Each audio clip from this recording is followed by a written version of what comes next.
What's up, guys? Welcome to Jessica on YouTube. Just so you know, veterans like myself, this is the time of making this, it cost $24 at the window. You can order on, you can also do it online. It costs a couple dollars less online, but I got an Uber from my hotel from North Charleston, where I was staying at. I'm down here doing tour bus work, so support your local tour bus companies. My group's on a Carnival cruise, so while they're cruising around for a few days, I'm down here in Charleston area visiting. So we're going to visit a couple of vessels today on Just Go on YouTube. But this is what they give you, and they also take a picture of you as well. It's like a lot of places, so you can you know, purchase it later on, that kind of stuff. But here's the mighty Yorktown, folks. Right by Yorktown is the USS Lafayette. So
coming up the brow of a Navy ship is traditional before you get on board, that you actually face towards the back of the ship and you post the ensign, or you salute the ensign once you set foot on board. And so we're now setting foot on board, so I'm going to stop and I'm going to, as we say back in my day, post the ensign before you proceed any further.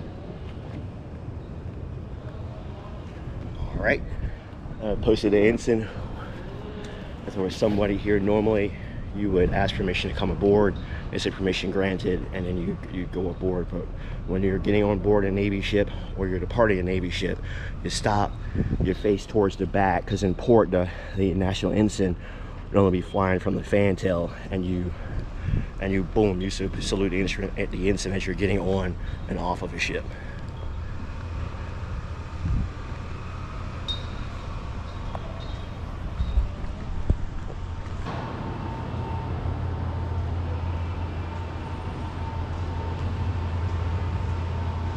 So that's Yorktown, and it's Yorktown in its World War II configuration with the camouflage.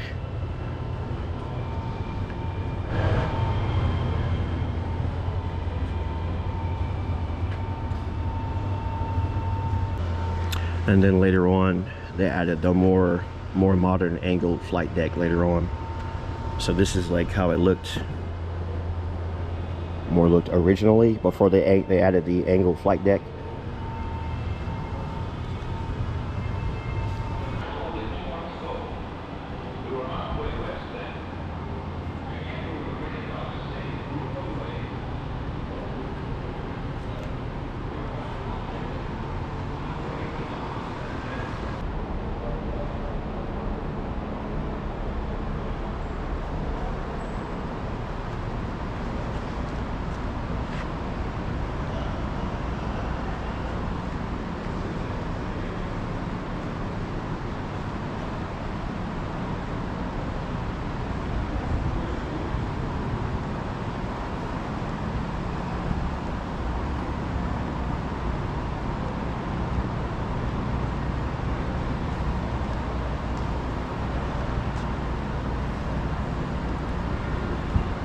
Cool though.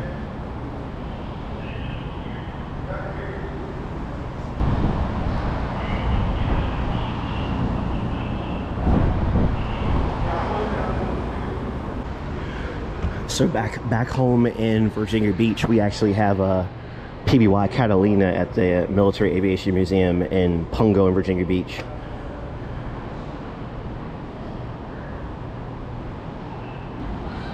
It's about, the Aviation Museum is about, on a good day, about 20 minutes from Master Jet Base NAS Oceana.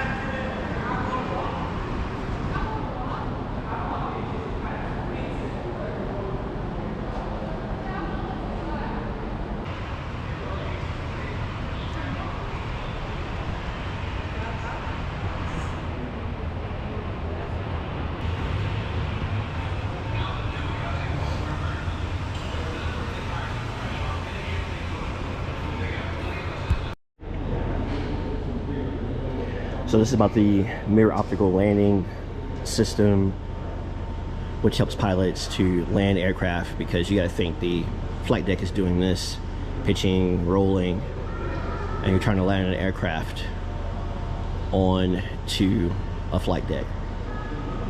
And normally, even on modern carriers, on the port side, aft, this is where the LSO platform is located. And this is like the old school, like an old school version of it here, so pilots know what's going on. It looks more like this, like they're showing here, similar. And when I used to work for Naval Sea Systems Command a long time ago at Norfolk Naval Shipyard, back in the day, code 950, shop 51, motor RRC, and also the breaker department, basically shop 51 electrical. I did a little back in the day, did a little bit of fiber optic work a couple of times on a couple of these systems on carriers that were that came into port way back in the day. I was a reservist at that time, but worked at the shipyard at the same time.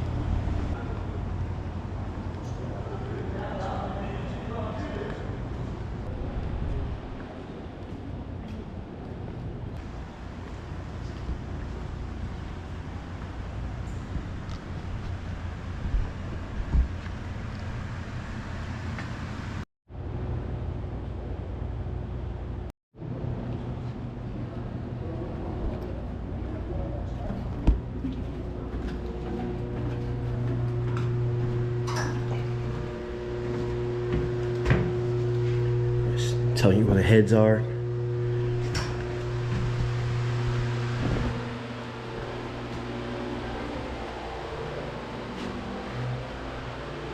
That's a head. Restroom. It's a chapel. Whoop.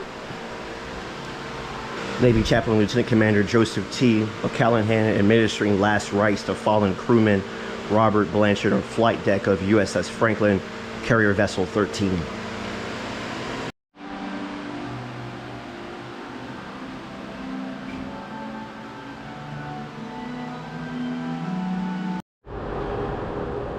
Cruise mess, where you eat at. This painting here is Dawn Attack by Tom Freeman. It's a U-boat from the Kriegsmarine. Like it's attacking a merchant vessel, scored a hit. Liberty ships. Outstanding.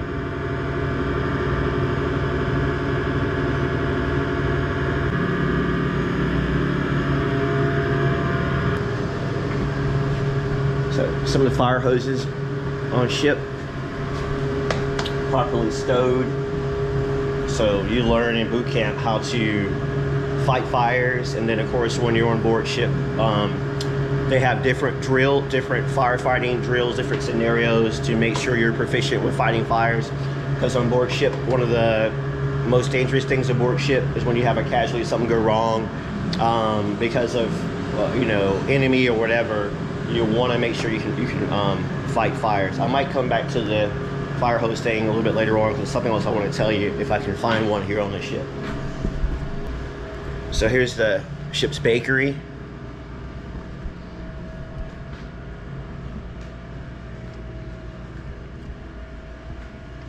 Land O'Lakes. Back then, shortening. The Hobart, the Hobart dough mixing machine. There'd be a big giant bowl that would like go in there for like your dough and stuff. And you take like these here for mixing stuff up, like that one there. But I'm more familiar with that one there. You'd hook it up to that, lower it in, no, actually raise the bowl up, and it'll mix the dough and stuff for you. Just kind of give you an idea. Here in the bakery. And of course, chow line here. Yep, memories. So when you're out to sea, things will break, and you've got to fix it yourself. So a lot of times. So there's machine shops on board many larger vessels, even nowadays in the Navy today, and of course back then. So you had machinist mates that did that kind of stuff. Now, yeah, you could have parts and stuff flown in or whatever, but a lot of times you're out at sea and you've got to fix it yourself.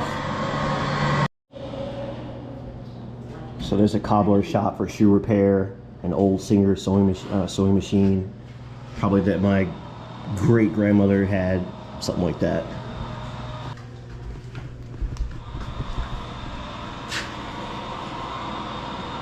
Yeah, that's old. Enter engine room. So bunker oil preheated to 190 degrees, making it a thin flammable liquid for the burner.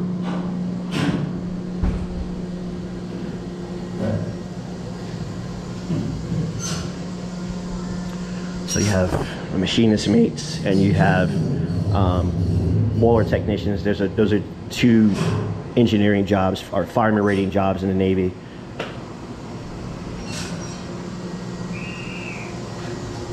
You also have electricians mates or EMs, D-seamen, damage controlmen, so, and other ratings, and the fireman ratings of the Navy. The engine room could reach as high as 850 degrees and 600 pounds per square inch. Some old school dungarees. For a steam leak, extremely dangerous, so a special method was Heat fell inspection. Heat fell inspection because his gig line isn't lined up. The line between his shirt, his belt buckle's not totally all the way through as it probably should be, and the line there of his crotch all supposed to line up. That's your gig line. It's not lined up. He'd be unsat, but you know, just letting you civilians know.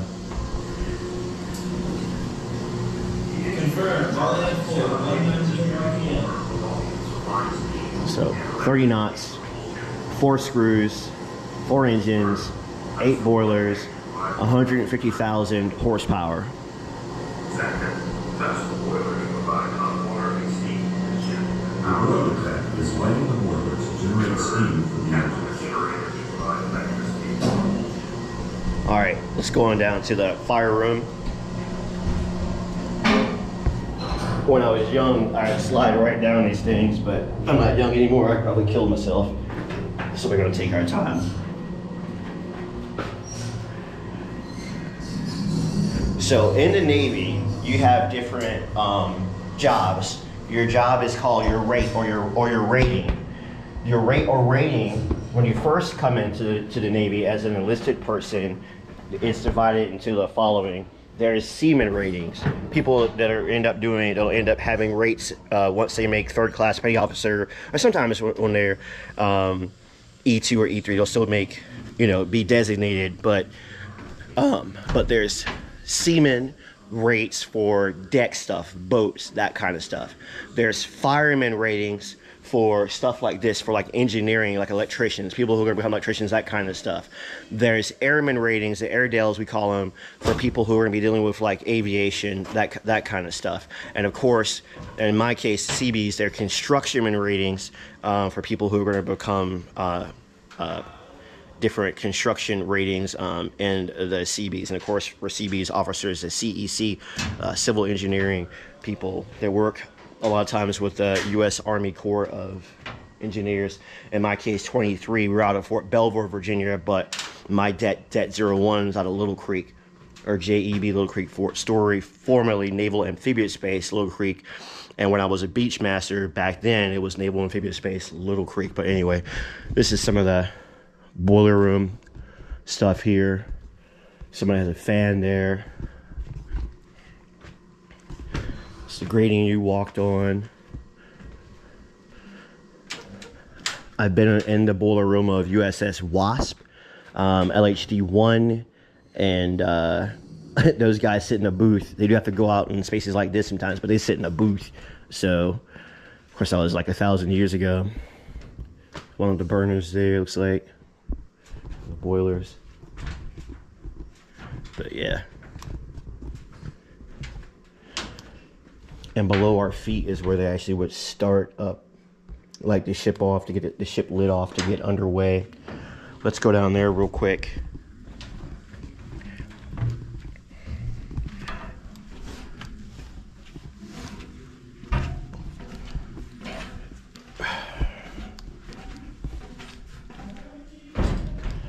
Yep, so it's where you light the ship off. It's like this long rod thing that you put fire into, you shove it up in there, and you light the ship off so the watch standard can watch different pressures, that kind of stuff. Yep, there it is. The thing right there for lighting the boiler off, so the boiler can go. There's bricks inside of there too, inside of there as well.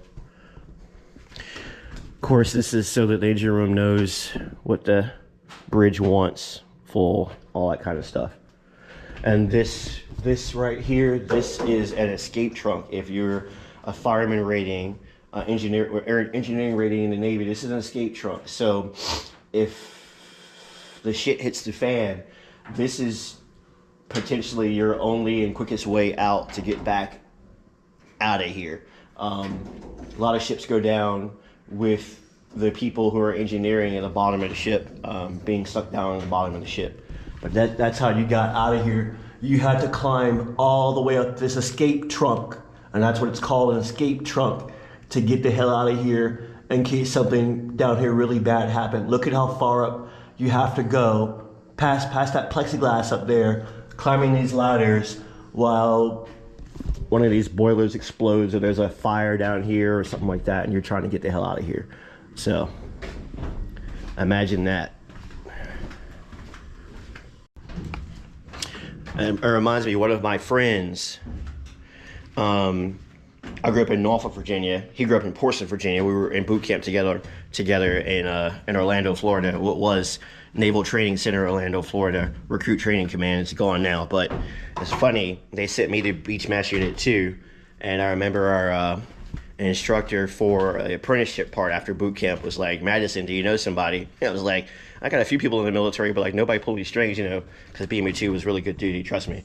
But my boy got sent to the boiler room, basically, of I think the America, and I was like, dude, I ran into him a couple years ago, so he's doing okay.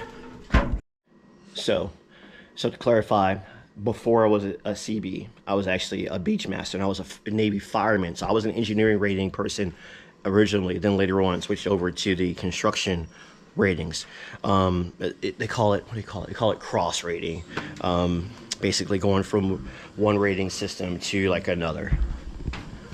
Generate steam for the engine. All right, so we're several decks back up from the engine room itself. Remember I told you about the escape trunk? You come up through in case the smelly stuff hits the fan. This is the very top of the escape trunk. So you have to get your rear end from engineering all the way down there, up that ladder, up to this deck, in order to possibly make it out alive. So you can't be a fat body, you've got to be in some pretty good shape, or if something happens down there, you're even more likely to be a dead man, or nowadays a dead woman. Okay, so off the hangar deck, they do have food for you if you get hungry. So They got chips and drinks and that kind of stuff. I just had one of those chicken wraps, pretty good. Pick up the item, take it over, scan it, take your debit or credit card, pay for it, and you're good to go. So in the Navy, snacks and stuff, we call that stuff ghee dunk. So you can get your ghee dunk here and you'll be squared away if you get hungry. Oh yeah, and SP25D Mitchell, this is here because of Doolittle's raid. Pretty cool stuff. Okay, so I mentioned earlier something about the fire hoses here.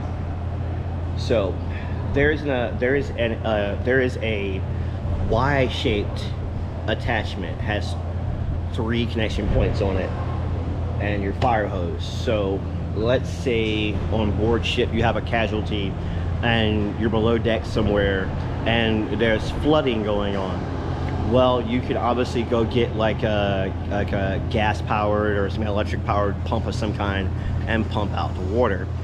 Or, and I can't remember the name of it, it's been so long since I did it, I'm old, my brain's going, but there's basically a Y-shaped connector with 3 openings. And so what they do is they would come take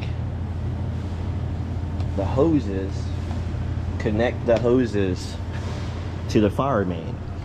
Then what happens is with that Y-shaped connector, one of the hoses would go, say, to this connector here.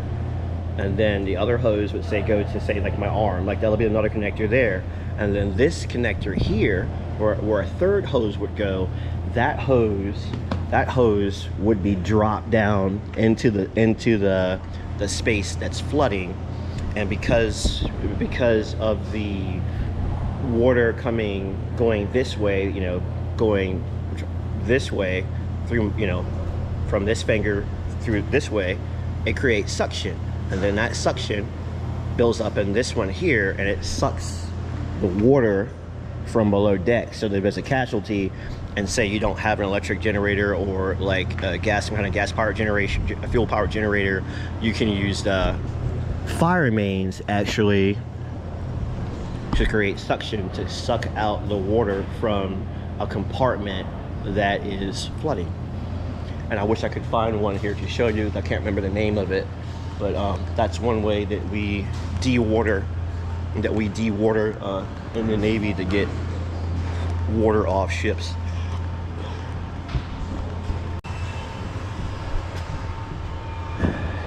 So hangar deck controls in charge of planning, moving, and securing aircraft in hangar bay. So got windows there to see all what's going on here in the hangar bay, from fueling to reloading and all that kind of stuff going on. Very similar to what carriers today have in that respect. So flight deck. In a minute, we're gonna let this lady come down this ladder. We do not call them stairs in the Navy, we call them ladders, just so you civilians know. They're ladders.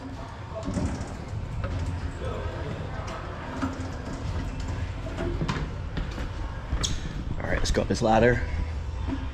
If you're wearing a backpack, watch your backpack because it'll get hung up sometimes. Sometimes some of these openings are not that big.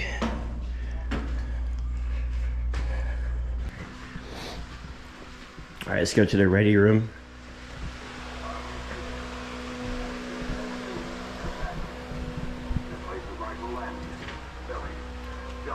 Okay, men, we're gonna take off from the flight deck and we're gonna bomb the heck out of them. Let's go. Okay, so why are the lights red? There's a couple of reasons. One, it helps preserve your night vision. Some comms going on there in the radio room. There's an RM, is a rating for that person in there, radio man. But helps preserve your night vision, air traffic control center, radars and stuff in there. But also too, like when you're at sea, if you light a cigarette at sea, and I've seen this when I was in, even a cigarette, you can see another ship, give away another ship's visual position just from a cigarette or a small flashlight. But the red light doesn't travel as far, so it's harder to see if you happen to have an exposed area like the bridge, for example, at night you'll often see the bridge, for example, red, so that it's harder to see the vessel. Some of the radars.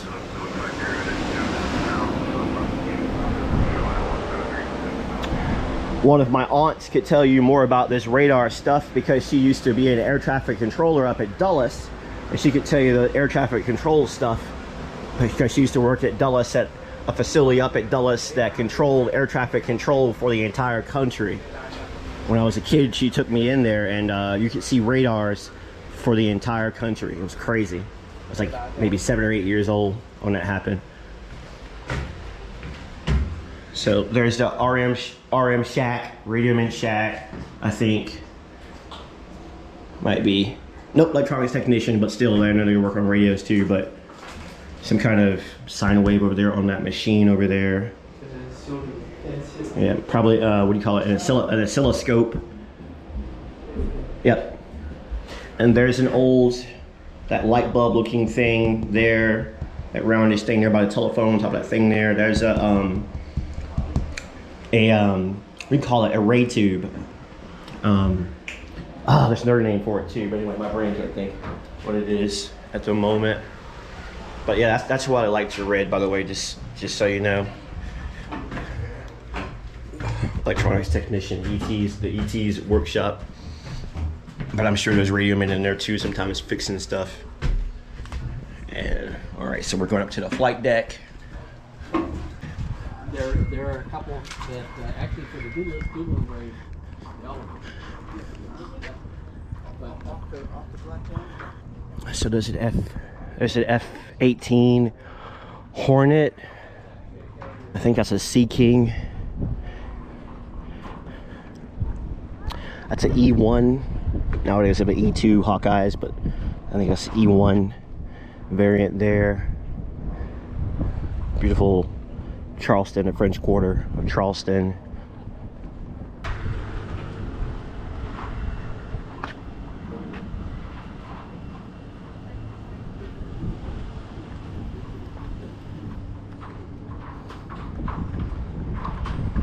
F-14.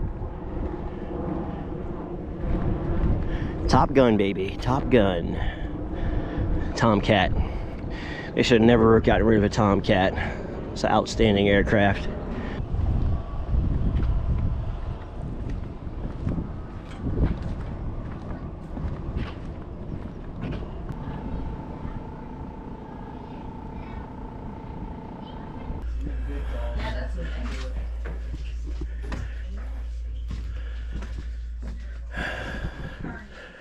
Yep, ship's chronometers. Right there.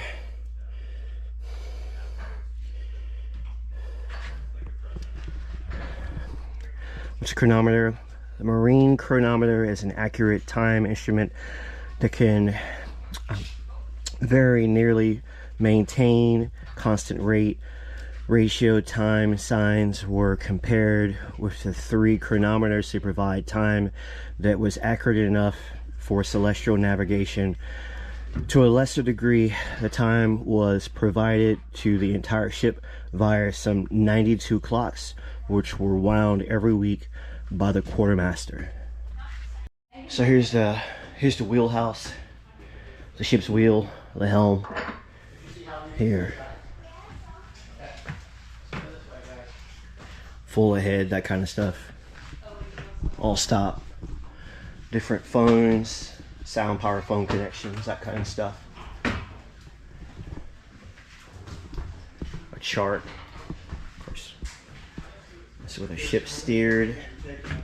Orders from the officer to deck. So there's a gyro there.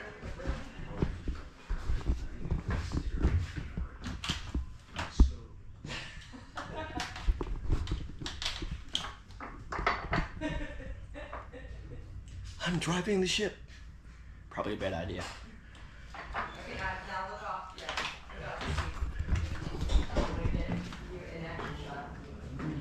So one of the bridge wings here, sextant.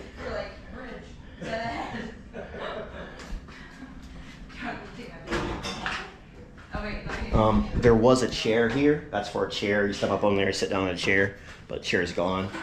Phones here, and just forward of the pilot house and all that is the captain's bridge. Captain Caroline's. Known for being so nice to the crew members. They never got anything done because she was too nice. And the ship went down. The craft organizer. Yeah, they did a lot of crafts on the ocean. Oh, thank you. That's painful, yeah.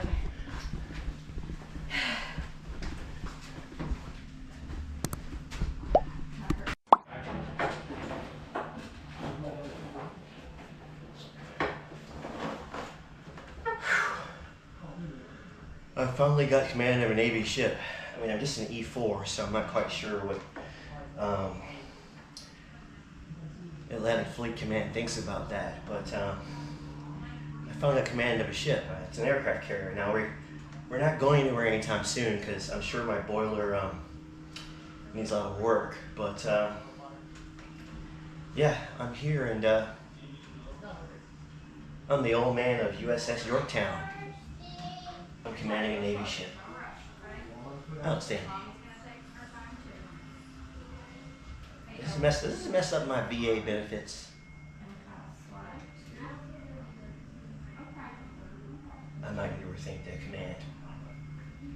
I resign as commanding officer of Yorktown. Yeah.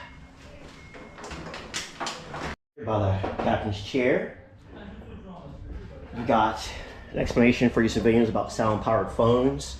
Sound-powered phones were used throughout the ship and required no electric power. The phones could be worn or handheld. And here's some of the sound-powered phones right here. Still use lines and stuff, but they didn't need power, which could be important in the event that there's a casualty and you lose electrical power.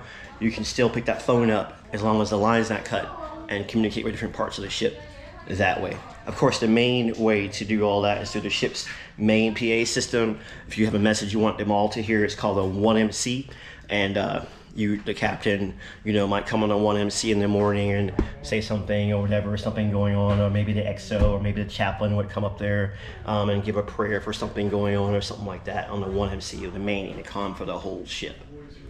In the Navy, they have different flags that mean different things. Now, I was never a signalman, but your signalmen would have their flags and stuff in here for different things in these racks here.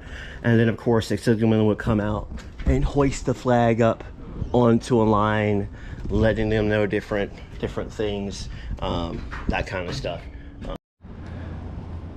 All right, guys, so I hope you guys enjoyed this video from Jesco here on YouTube. Don't forget about my other channel called Atlantic Ocean Watch, where I do affordable watch reviews, my main channel. I'll leave a link to that in the video description. I'm going to go on board USS Laffey next, after I change the battery out on this GoPro, and go from there. Let me go ahead and post the ensign before I hop off this vessel and go ashore.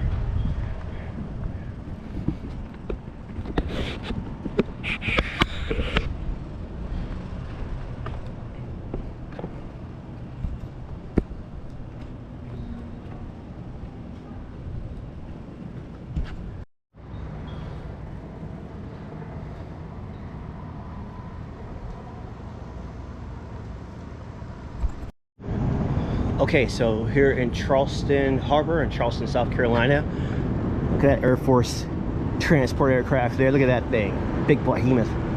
Anyway, last video we were on Yorktown, CV-10.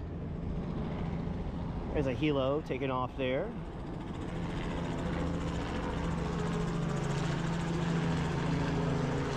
And we're gonna go up there and check that out. So when we go up the brow of the destroyer here, USS Laffey, we're going to go up there, we're going to at the top of the ladder, we're going to stop, we're going to face the national ensign, we're going to salute the national ensign, and then we're going to go aboard. Normally there'll be somebody on the quarterdeck who requests permission to come aboard, so permission granted, and then we enter on board the ship, but no one's standing there, so I guess I'll let my cell phone on. So that's kind of how that works. So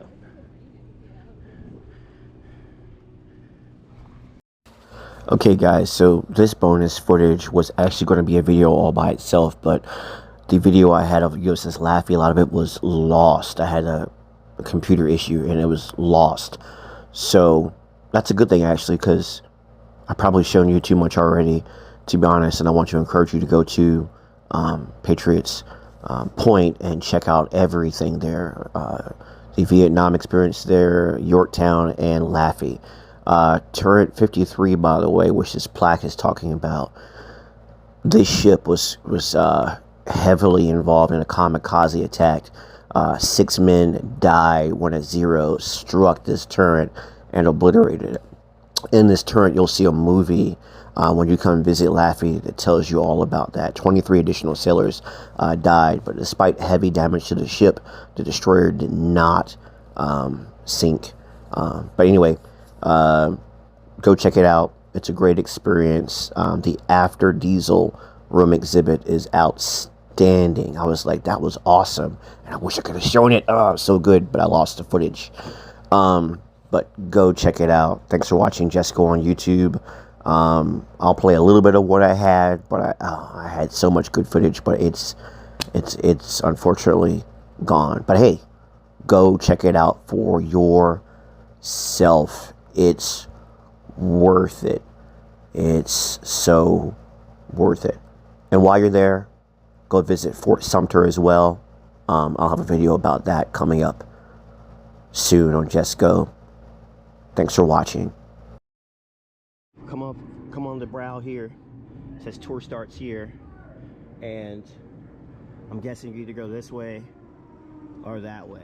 So we'll go this way. Post office.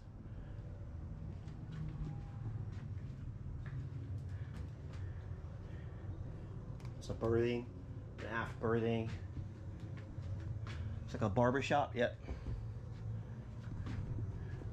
Take a little bit off the top, just a little bit off the top, you know. Make sure I'm within regs.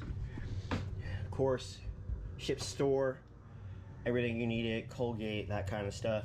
Keep in mind there were no females on board this time, and even when I first got in the Navy, there were no females generally or regularly on board Navy vessels at that time when I first got in the Navy back in 1992. They'd be on there occasionally, but they were never part of permanent ships company for a combatant vessel anyway, I should say.